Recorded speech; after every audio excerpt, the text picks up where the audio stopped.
दिलरे के भागल ऑटो वाला सखी,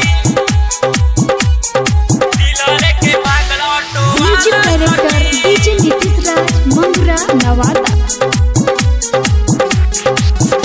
रहे दीदी के शादी में आई, जयमाला में हमके भेटाइल, जयमाला में हमके भेटाइल। रहे दीदी के शादी में आई, जयमाला में हमके भेटाइल।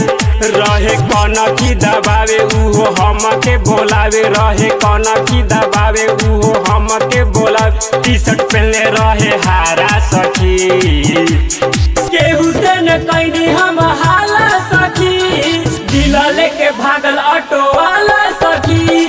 केहू से न कैनी हम हाला सखी, दिल लेके भागल ऑटो वाला सखी। डीजे नीतीश राज नीतीश राज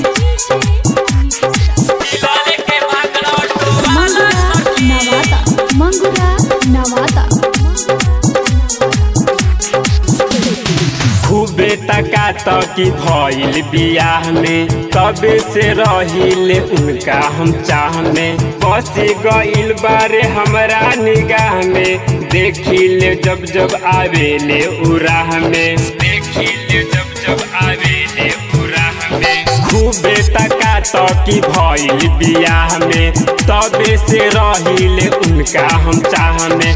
बस गइले हमरा निगाह में, तबे से आवेले हमरा उराह में, हमरा उराह में। हम ताके मुँह से काके उहो ताके मुँह से काके, हम ताके मुँह से काके उहो ताके मुँह से काके। जाने कौन जादू डाला सखी, केहू से न कैनी हम हाला सखी, दिल लेके भागल ऑटो वाला सखी।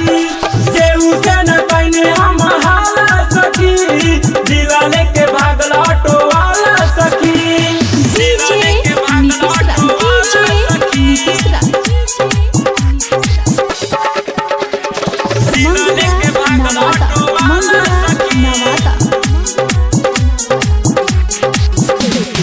अंजय राजा से जुड़ल बाटे दिल हो, रहेला जब से मने मन गिल हो। लिखी के भेजेला प्रेम वाला लील हो खेला सखी गजबे के फील हो खेला सखी गजबे के फील हो।